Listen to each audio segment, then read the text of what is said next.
नमस्कार, मेरा नाम वंदना सक्सेना है। मैं एक साइंस की टीचर और स्कूल की प्रिंसिपल हूँ। आज मैं इस वीडियो में आपसे बात करूँगी कि बच्चों को स्कूल में सेफ कैसे महसूस कराया जा सकता है। What to do in schools to make them safe for children to be in। अगर आपको मेरा वीडियो पसंद आएगा तो इसको लाइक कीजिए और अपने फ्रेंड्स के साथ शेयर कीजिए। अगर आप जल्दी में हैं तो दोबारा ज़रूर लौटिएगा और उस बेल को ज़रूर प्रेस कीजिए जिससे बार बार मेरा वीडियोस आप तक पहुंचते रहें। So how to make children feel safe in school. पहले ज़माने में होता था, ये कहा जाता था कि अब तो आपको स्कूल जाना पड़ेगा, स्कूल तो जाना ही है, पढ़ना ही है। इसको कहते थे कंप्लायंस बेस्ड अप्रोच। इसके ऊपर कोई सवाल नहीं पूछ सकते थे हम। तो इसके ऊपर बात नहीं होती थी कि स्कूल में भी बच्चों को एक सेफ, सिक्योर और नर्चर्ड एनवायरनमेंट क्रिएट करने की ज़रूरत है। वो आएंगे, पढ़ेंगे, लिखेंगे, अच्छे नंबर आएंगे और इसी से उनकी सक्सेस डिटरमिन होती थी। लेकिन आज का समय ऐसा नहीं है। आजकल हम एजुकेशनिस्ट एक ट्रॉमा बेस्ड अप्रोच को लेकर चलते हैं। हमें पता है कि बच्चों के घर में ऐसी क्या दुख भरी घटनाएं घटी हैं जिनसे उनके माइंड पे बहुत इम्पैक्ट होता है। जिस समय वो हमारे स्कूल की बिल्डिंग में एंटर करते हैं तो बहुत सारे ऐसे बच्चे होते हैं जिन्होंने अपने घर में ट्रॉमा देखा होता है, कोई ट्रेजेडी देखी होती है और वही मेमोरीज उस बच्चे के दिमाग और दिल को घर कर लेती हैं। बहरहाल इट्स एन ऑब्वियस थिंग कि ऐसे दिमाग पर और ऐसे रेस्टलेस ब्रेन के ऊपर अगर हम पढ़ाने की कोशिश करेंगे तो बच्चे की एकेडमिक ग्रोथ बहुत लिमिटेड होगी। तो एक ट्रॉमा बेस्ड अप्रोच पे अगर हम लेकर चलें तो स्कूल में बहुत ज़रूरी है कि जिस समय बच्चा गेट से अंदर आए, immediately the child should feel loved, safe, secure, and nurtured. And that's the way forward for academic excellence.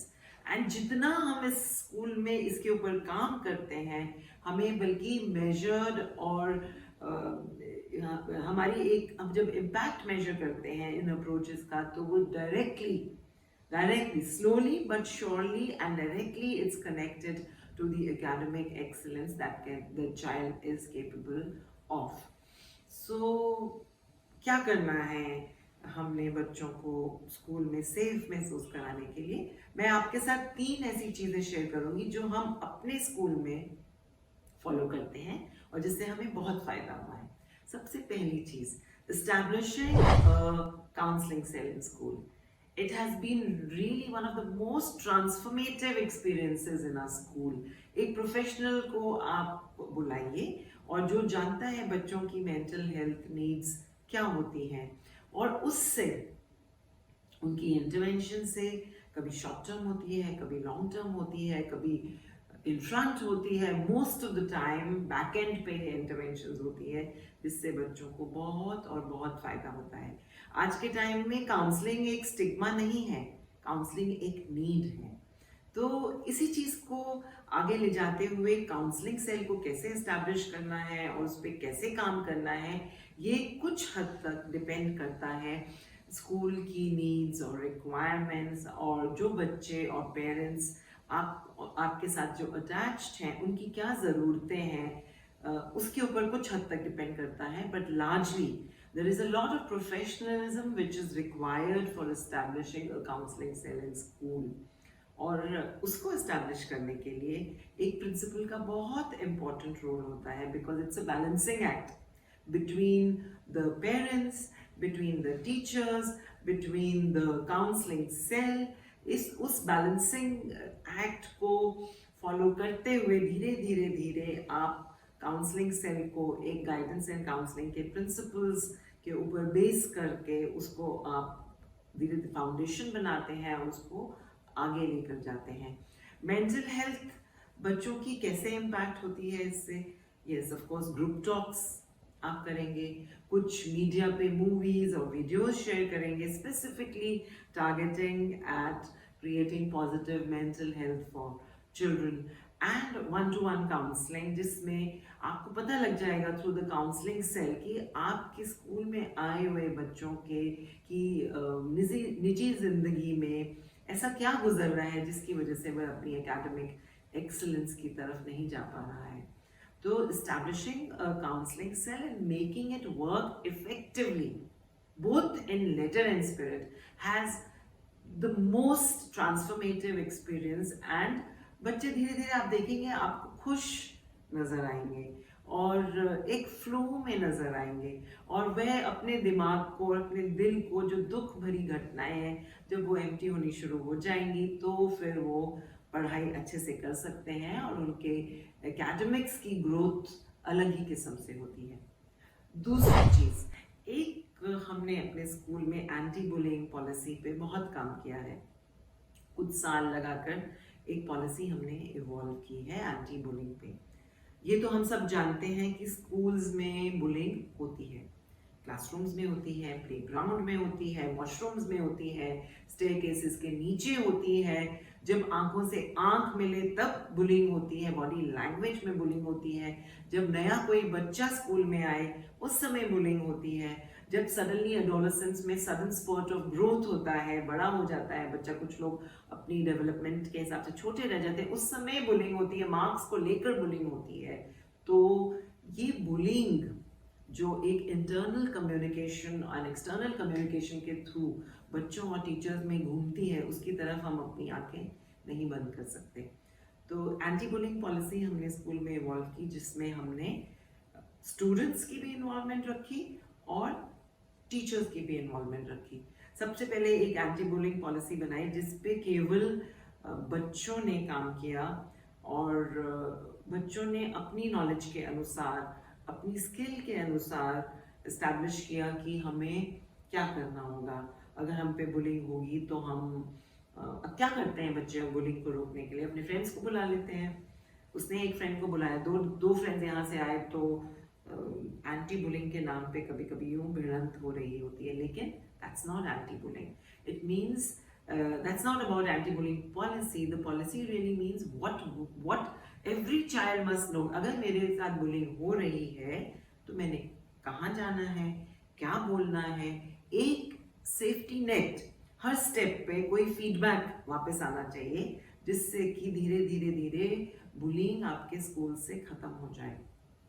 तो इस एंटी बुलिंग पॉलिसी को बनाने के लिए हमने 2 साल काम किया और 2 साल में कई बार इस पॉलिसी को हमने फ्रीज करने से पहले बहुत सारे इनपुट्स लिए, क्राइटेरिया बनाया, उसको जब क्राइटेरिया को इम्प्लीमेंट किया उसका फीडबैक लिया, उसके ऊपर डिस्कशंस हुई, टीचर्स साथ बैठे और इसमें प्रिंसिपल का रोल कुछ थोड़ा सा बैकग्राउंड में रहा।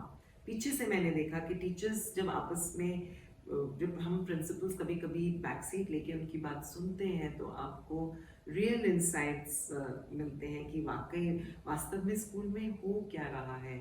और फिर जब आपको उस रियलिटी पता चलेगी कि किस हद तक बुलिंग चल रही है क्लासरूम में, and once you become open to listening the truth, तब आप जब उसके ऊपर सॉल्यूशंस निकालते हैं तो उसका इफेक्ट फर्क ही होता है। So and also I want to say over here, जब एंटी बुलिंग पॉलिसी बनाने में टीचर्स का ग्रुप इन्वॉल्व होता है, और जब जैसे हमारे स्कूल में ऐसा होता है कि जब कोई बुलिंग केस रिपोर्ट होती है तो there is a black book in the classroom, उसके अंदर बच्चा जाके टीचर को बता सकता है, तो उसका रिकॉर्ड किया जाता है कि आज मेरे साथ इस समय ये घटना घटित हुई। और जब एक ही बच्चा 3 या 4 बार बुलिंग एक्टिविटी में पकड़ा जाता है तो फिर उसको नेक्स्ट लेवल पे लेके जाया जाता है, जहाँ पर जो एंटी बुलिंग स्क्वाड की टीम लीडर है टीचर, उनके साथ उस बच्चे की काउंसलिंग चलती है। जब उसके बावजूद भी बुलिंग एक्टिविटी नहीं रुकती है और बच्चे को वार्निंग दी जाती है फिर भी नहीं रुकती, तो फिर वो केस प्रिंसिपल तक लाया जाता है। देन लेटर्स पेरेंट्स को भेजी जाती हैं, पेरेंट्स की काउंसलिंग होती है, उनको समझाया जाता है, और अगर उस पर भी बच्चा नहीं इम्प्रूव करता हुआ देखता तो फिर वार्निंग लेटर्स इश्यू होती हैं, और इस तरह से उसको हम स्टेप बाय स्टेप आगे ले जाते हैं। इसमें एक इम्पॉर्टेंट बात ये है कि अगर ये पॉलिसी एक सेंस ऑफ बिलोंगिंग होगी इस पॉलिसी की तरफ, तो ये ज़्यादा इफेक्टिव होगी। अगर ये पॉलिसी स्वयं एक मैनेजमेंट की तरफ से बनकर स्कूल में आ जाएगी तो शायद इतनी इफेक्टिव नहीं होती, लेकिन क्योंकि हमारे स्कूल में ये टीचर्स ने ही स्टूडेंट्स लीडर्स के साथ मिलकर इसको इवॉल्व किया, इसीलिए ये एंटी बुलिंग पॉलिसी जो है, जिसके बारे में बात भी बहुत होती है और हमने इससे बहुत अच्छे रिजल्ट्स पाए हैं। और तीसरी चीज़ जो हमने लेटेस्ट इंट्रोड्यूस किया है, क्योंकि इस साल हमारा एक टारगेट है एकेडमिक एक्सलेंस की तरफ, कि स्कूल के रिजल्ट्स को, एकेडमिक स्कोर्स को हमें इम्प्रूव करना है। तो उसके लिए एक तरफ से तो यह है कि एकेडमिक टीचर्स जो काम कर रहे हैं, लेसन प्लान्स के ऊपर काम हो रहा है और बहुत सारी इनोवेशंस हम यूज़ कर रहे हैं, लेकिन एक तरफ जो इक्वल फोकस हम दे रहे हैं वो है वेलनेस वेंसडे के साथ। क्या होता है उसमें, जैसे ही बच्चा स्कूल में एंटर करता है उसको एक स्पेशल ग्रीटिंग मिलती है, और जब वो क्लास में जाता है तो उसको एक तरीके से रिसीव किया जाता है, जो कि हर टीचर का अपना अलग अलग तरीका है। जब वो इधर उधर मुड़ कर देखता है तो ब्लैक बोर्ड पे एक वेलनेस को लेके कोट लिखा जाता है, हर क्लास में वो कोट सेम होता है। And then there is a special chair kept in the class बच्चों के लिए। Sometimes children come to school very overloaded with fights at home, या रास्ते में कुछ हो गया तो बच्चा, ज़रूरी नहीं कि उस समय वो बात करना चाहे, तो हम वो कुर्सी में स्पेशल चेयर पे जाके बच्चा आराम से बैठ जाता है, and everybody leaves the child alone till the time the child is ready to come and talk to the others about it। फिर थोड़ा सा म्यूजिक चलता है बैकग्राउंड में, soft music, silent sitting sessions हम इस दिन करते हैं, और the whole intention is to make Wednesdays so special that slowly एक कल्चर बन जाएगा स्कूल में, जिसके बारे में सबको पता चलने लगा है कि आज क्या होगा।